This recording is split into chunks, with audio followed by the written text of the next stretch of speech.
या कुन्देन्दु तुषारहारधवला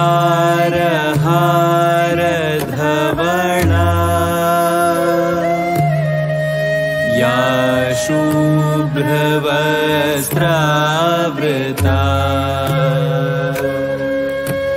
या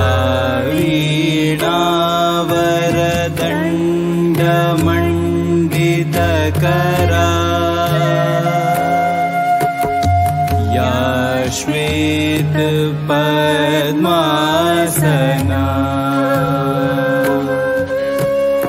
या ब्रह्माच्युत शङ्कर प्रभृतिभिर्देवे सदा वन्दिता सा मा पातु सरस्वती भगवती निःशेष जाड्यापहा।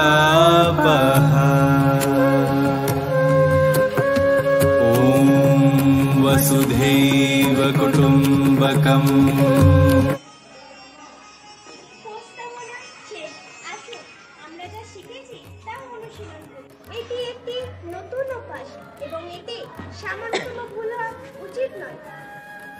দয়া করে আমাদের অভিবাদন গ্রহণ করুন মুনিবর।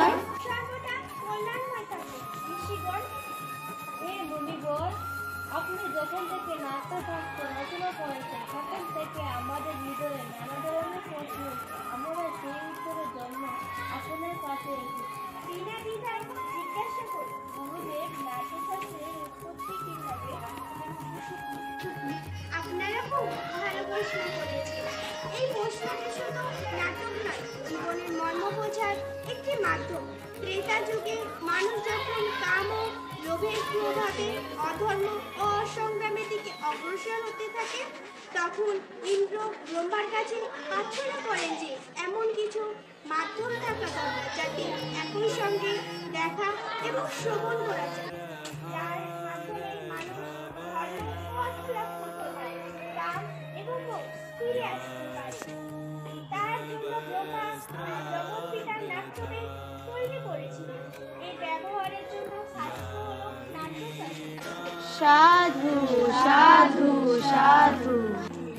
কিন্তু বেদ জ্ঞানের মন্ত্র, জগতের রহস্য এর উদ্দেশ্য পূরণের জন্য বেদই যথেষ্ট। তাহলে নতুন বেদ কেন? যাতে এটি সকল মানুষের কাছে পৌঁছানো যায়।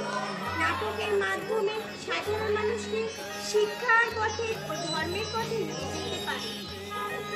এই শুভ উদ্দেশ্যে নিয়ে ব্রহ্মা 4টি বেদকে একত্রিত করে নাট্যবেদ রচনা করেছেন।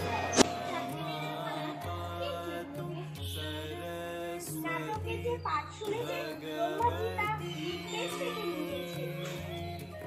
এই সুন্দর গানের ভিত্তি হলো সামবেদ, অভিনয় অর্জুন বেদ থেকে ও রসনিয়া অথর্ব বেদ থেকে।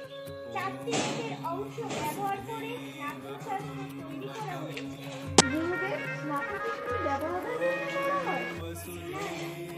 রাক্ষসেরা এই সন্দেহ ব্রহ্মার সামনে রেখেছিল। তখন ব্রহ্মাজি উত্তর দিয়েছিলেন যে নাট্যশাস্ত্র সকলের জন্য। এতে দেবতা, অসুর, মানুষ সমস্ত শুভ অশুভ কর্ম দেখা যায়। এই শাস্ত্রে ত্রৈলোক্যের অনুকীর্তন আছে। নাটক দুঃখ, ক্লান্তি এবং শোকে যারা ভুগছে তাদের স্বস্তি দেয়। এতে সমস্ত রুচি, সমস্ত আবেগ, সমস্ত শাস্ত্র, কাজ এবং কাজ একত্রিত হয়। এমন কোনো জ্ঞান নেই, এমন কোনো কাজ নেই যে নাটকে দেখানো যায় না। মুনিবর, নাট্যকলা একটু অসাধারণ শিল্প। বেঁচে থাকার জন্য এটা শ্বাস প্রশ্বাসের মতো জরুরি। তাহলে আমাদের সমাজ এটাকে গুরুত্ব সহকারে নেই না কেন? কেন কেউ শৈল্পিক কাজকে অপ্রয়োজনীয় এবং অপ্রত্যাশিত হিসেবে বিবেচনা করে? আমরা শিল্পী, নীতি নির্ধারক নই। শিল্পকর্ম করাই আমাদের ধর্ম। নীতি নির্ধারকদের আমাদের ও আমাদের শিল্পের কথা ভাবতে হবে। তাদের পরীক্ষা নিরীক্ষার উপায় সুযোগ দিতে হবে। নাটক শুধু শিল্প নয়, এটি সমাজের দর্পণ। এটি মানবতাকে সত্যের পথে নিয়ে যাওয়ার একটি মাধ্যম। নাটক জাতপাত, ধর্ম এবং সীমানা অতিক্রম করে এবং সম্পূর্ণভাবে মানবতার আজ রক্ষা করে। সমাজে জন্ম মঞ্চ প্রতিকূল পরিস্থিতি দূর করে, সমাজে সমাধান রোধ নিয়ে আসে। এই অনুভূতি নিঃসন্দেহে পৃথিবীতে স্বর্গে পরিণত করতে পারে।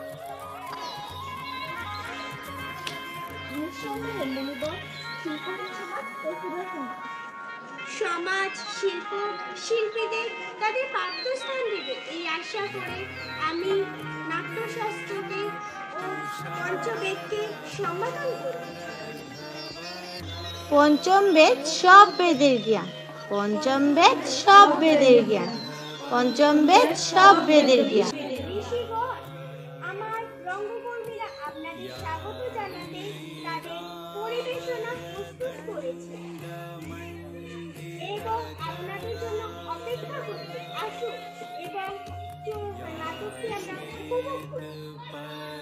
उदारचरितानां वन्दे मातरम्, उदारचरितानां वन्दे मातरम्, सर्वे भवन्तु सुखिना वन्दे मातरम्, सर्वे भवन्तु सुखिना वन्दे मातरम्, विश्वबन्धुत्वभावनां वन्दे मातरम्, विश्वबन्धुत्वभावनां वन्दे मातरम्, योगः कर्मसु कौशलं वन्दे मातरम्, योगः कर्मसु कौशलं वन्दे मातरम्, वसुदेव कुटुम्बकं वन्दे मातरम्।